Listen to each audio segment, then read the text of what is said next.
We are here for a book review, and it's going to be a wonderful time.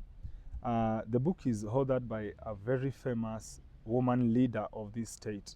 And we are going to jump right to the questions. And we start with the first question, Madam Mheshimiwa. And the truth is, you had a very strong relationship with your mother. And in your book, there is a particular stanza or paragraph whereby you have stated your mother, when every other woman was asking, what if and why, your mother's reaction was, why not? This means she had a firm resolve of doing whatever she purposed to do. How did this impact you as her own daughter when you were growing? Yes, my mother lived before her time. I mean, she lived before the time we are today. I mean, we have a new constitution that gives men and women of this country right for education, right to own property, right to speak. Yes. But my mother was born during the First World War, which missionaries had just started to come to Kenya. And my mother ran away. I mean, she started going to school with her mother in her education class. Her mother was AIC, that is the African Inland Church, and the missionaries of African Inland Church started to actually give women, make sure that at least they can write their names, they can sign. So my mother used to accompany my grandmother. And therefore, she actually started getting to know one can read and write. So she heard about missionaries in Kaba, and she, with a few of her girls' age, she ran away. She ran away just the day before, few days when they were organizing for her to get married. So she ran away, thirst for education. So the why not started then. Why not try?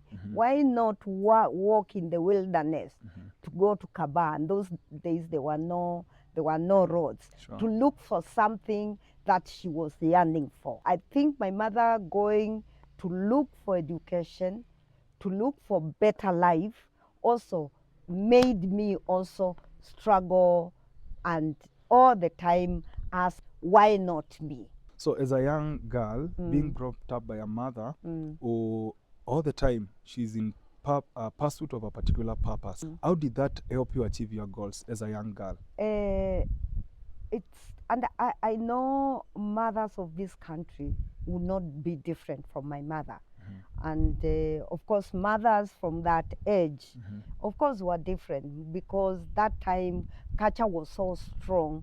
There were a lot of don'ts in women. Don't pursue this. Don't do this. So for me, my mother getting exposed to a different way of living. For example, being able to go to school, being able to know that you can be a mother, but also you can work outside the home. Because traditionally, women are supposed to be housewives in the kitchen, where they are unseen, where the work they do is unpaid, where they actually serve their husbands and their children. My mother went against all that. And the culture that time was very, very strong. Even education. Education that time, women that time were never given education so that they can get out to the public. They were given education to remain in the private, to become better mothers, to become better wives, and to actually be able to serve where, again, I say they are not seen, they are not heard, they were not supposed to even to raise their voices. Even in, there's a Kikamba saying that says, husbands beat their wives, taking them back to the bedroom, making it more hidden. When an eye is swollen, a woman will say, yeah, now I hit the wall. They will never say, I was battered. Because also they are saying that for you to be loved by your husband, lazima upewe kichapo kidogo. So my mother was trying to go against those cultures that kept women invisible, kept women in the private, and kept women's work not being seen and not being unpaid. By going all the way to Bura to look for education, getting educated, becoming a teacher, and later becoming a Catholic nun, she was looking for an alternative. Wow. And therefore, that gave me also, when I started understanding what my mother went through, I said, I want to become better. I want to search more than my mother. I decided to actually become the first woman in this constituency, even in this county, next to Agnes Ndetei, to actually vie for a member of parliament in 1997. And I want to say to mothers, you are very important. Mothers are very, very key in helping their children focus and helping their children get to want to become who they want to become. Amazing. So it is so important. The socializing of a child, and here I'm talking of boys and girls, is so important. You as a mother to actually help these children to become the people they want to become by the way you socialize them. Wow. By the way you tell your story.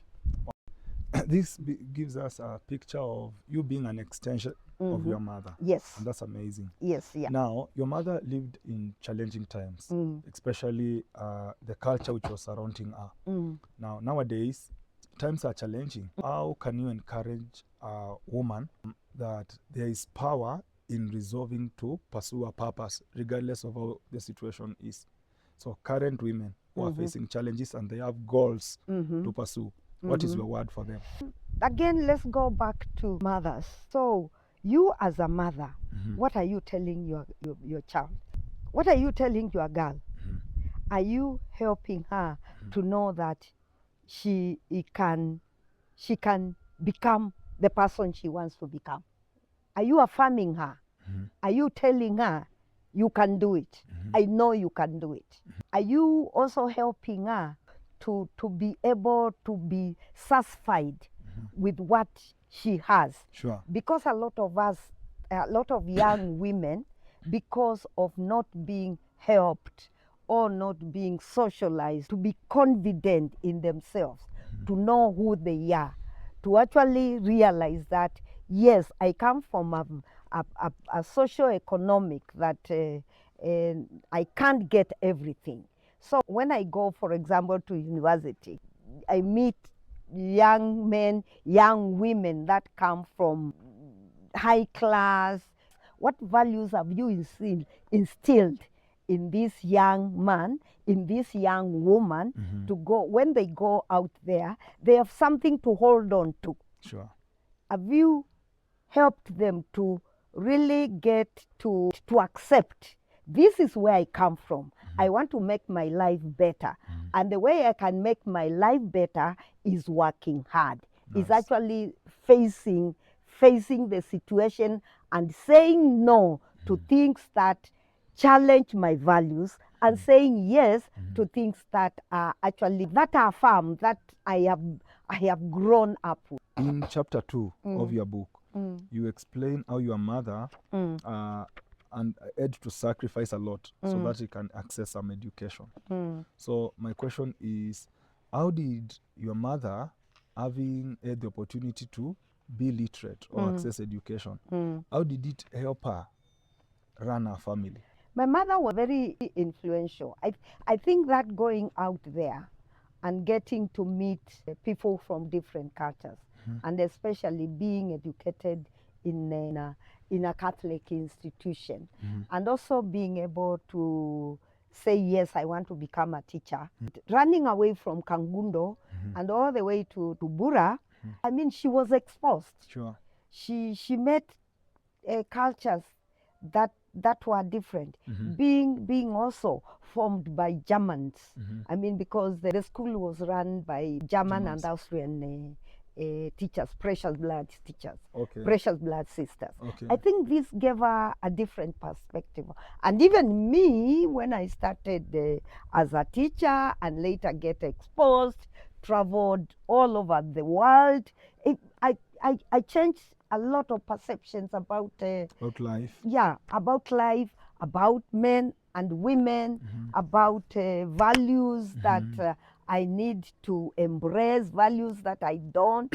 So my mother getting out there really helped us as our children, as a family, even helped my father. No wonder she did not get married to a village man. She looked for a teacher like her to really be able to continue having a family that she will instill education, Christian values, and values that she believed in. And that's why she actually influenced my mother, my father. We come from lower part of Makueni, drier part of Makueni. But when my mother got married to my father and first time went there, my mother said, no, I can't live in this place. There are no roads. It's all very far from any institution. So she decided to influence her husband to buy land in a place where it's accessible. Yes. And a cooler place. And that's why today you are here. Yeah. That's amazing. Yeah, that's why today we are in this environment. Wow. We could have been down there where there are no roads, no hospitals, but I thank God of the county government. Last question on that. When you were growing up as a child, by the fact that your mother had the opportunity to access education and run your family from a point of being empowered by education, what did you have which other children lacked? Many things. Of course, growing up in the 50s, in the 50s and 60s, there were very few institutions. Sure. And my mother wanted better education for all of us. And of course, Christianity had not penetrated. Sure. My mothers wanted to actually help us grow and socialize us as Catholics with values and beliefs around Catholicism, around Christianity. So for me, Christmas was something that we enjoyed. Our Christmas, we had a Christmas tree. Wow. We had Father Christmas coming to tell us what we have done that year. Those of us that made mistakes were being told by Father Christmas.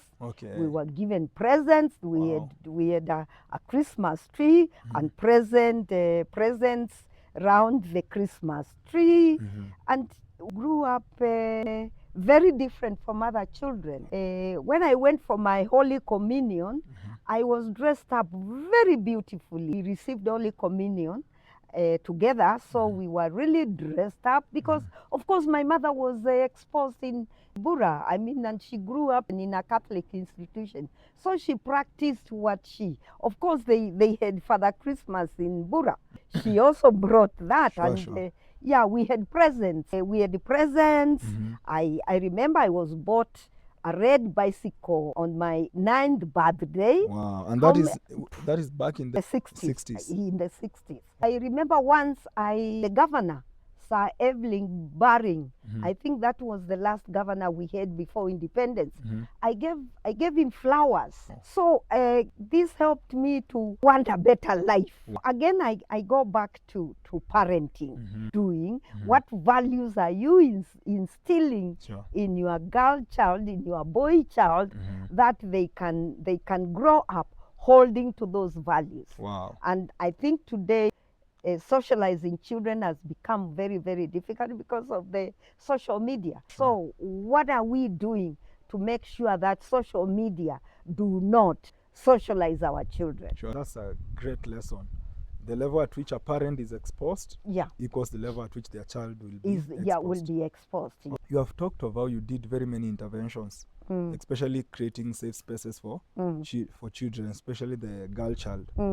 Now, the truth is, when we were doing that, especially in Makueni County, there were instances where parents were not educating the girl child. Now, your mother pursued education. You also did pursue education. Now, I want you to pass some message to a parent who is still hesitant with educating their girl child. I think in every home, there should be having safe space for that child. Okay. Because as you say, I had an opportunity to actually create safe spaces for 10,000 children in Makueni County. Wow. And what we did was to bring children together, not in an institution, not in a church institution, in the village somewhere, and ask them not to write their names, but to write their age and write something that they feel they have not, that is disturbing them, and they have not been able to say it to anybody, to their teachers, to their mothers, to their pastors, to what is disturbing them, what questions have they not. And we realize that, one, our children are not safe at home. I would ask parents, please create safe space for your child. Get to know what she's going through, what she has not been able to share with you, because we realize that children are not safe at home, children are not safe in school, children are not safe in church, children are not safe in market, children are not so safe walking home. You read the experience of those children, you would realize children are not safe even in school. It is important for mothers, it is important for fathers to actually start getting to know that we need to create safe spaces for our children. We need to socialize our children, and we need to actually be able to tell our children there are parts that they are parts of their body that shouldn't be touched, and it has to be at home, because in school they are not going to be taught. The question which also comes from chapter 2 of your book. Now, you explained that your father walked from Nairobi, is it Nairobi? All the way Nairobi, to Kaba. yeah. And he didn't walk because at Nairobi he never had something to do. He was a policeman. So he left a comfort zone of being a policeman to go to Kaba to empower himself academically. And he ended up becoming a teacher. Now, I want you to pass a message to a father or a man who is not willing to leave their comfort zone to offer a better life for their family. What would you tell them? Today, in this country, if I am right, subsistence farming, about 85% of subsistence farming is done by women in this country. So, which means that 85% of the families in this country are fed by women. Where are the men? What are they doing? So that is the question. My father, yes, he left a job of being a policeman, because of course policemen those days really even had not been to standard 1. My father had never been to standard 1 because there was no education in where he came from. It's Wautu, in Limba ward. There were no schools. So my father left looking after his father's cows, and went to Nairobi to look for an employment, and was employed as a policeman. And as a policeman, he then, every evening, he would go to another class to read, to actually know how to read and write, just to be able to sign for his salary, because he was signing his salary with with a finger. Again, then he also realized that they were not being treated very well, because they were like, usiposhika shauri yako. So he decided enough is enough. Again, 100 kilometers to Kaba, where my mother had also walked, but Kangundo and Kaba is very close. But Nairobi and Kaba is 100 kilometers. So my father walked to Kaba to seek, to look for education. And later, after finishing Form 2, then the system of education was different that time. So he went for teachers training in Kagumo. became a teacher, and later taught in different parts of this country, taught in Pumwani, now Pumwani Secondary, Kapianga, now Kapianga University. He taught Towet, the former Minister of Education, earlier on during Moi's time and Kenyatta's time. He then later came and became the founder of Kilungu DEB, now Kilungu High School. Yeah. And Kangundo, that's where he met my mother. My mother had just come from Bura as a teacher, but there was no school to teach. So she started teaching catechism in Misiani with a priest in charge of the parish, a small parish. He started teaching under a tree, and later they built a classroom, so she became a teacher. Kangundo and Misiani are very nearby places. So my father and mother met then. Sure. and got married. Sure. And my mother had become a teacher, not now a catechist. So both of them got married, transferred to Kilungu, and then that's how again my father was also yearning for something new. Sure. And my father became the hope and supported everybody. And you know, during that time, my grandfather had 6 wives. Hey. And therefore, my father made sure that a child from every of those 6 wives goes to school.